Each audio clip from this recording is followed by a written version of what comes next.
Mr. Speaker, climate change is a reality and poses a significant challenge for this province. Alberta Liberals believe government needs to act in good faith to reduce Alberta's carbon footprint. To the Minister of the Environment.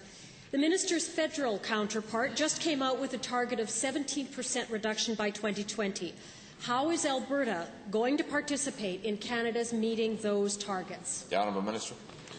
Mr. Speaker, Alberta is going to participate in Canada meeting those targets by continuing to do what we're already doing, by continuing to lead the way, by using the legislation that we already have in place in this province, that no other province has, quite frankly, that has mandatory reductions for large industrial emitters. We're like the announcement that we had at noon today when we formed a partnership with our municipalities, put $2 million into a Centre of Excellence program so that municipalities can work to achieve reductions of their carbon footprint. Alberta will do its part, Mr. Speaker. The Honourable Member.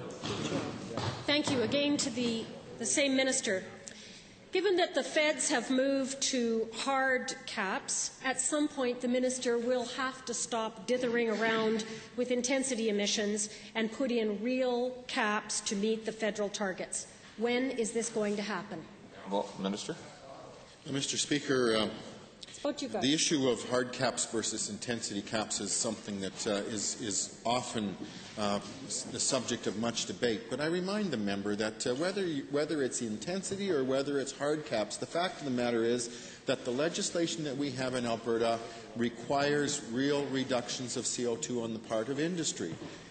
In the hard cap world, the European world, in case the member hasn't noticed, there are actually allowances built into that system for growth.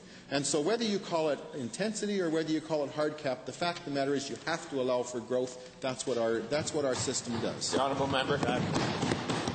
Thank you, Mr. Speaker. To the same minister.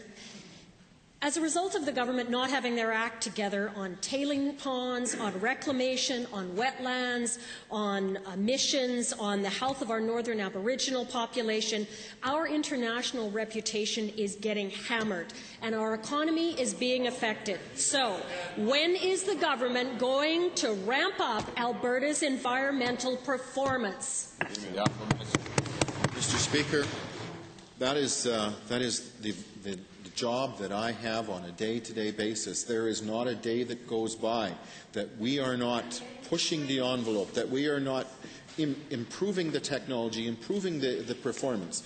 That being said, Mr. Speaker, let's not overlook the tremendous amount of work that's already in place. This is the most highly regulated industry in all of the world.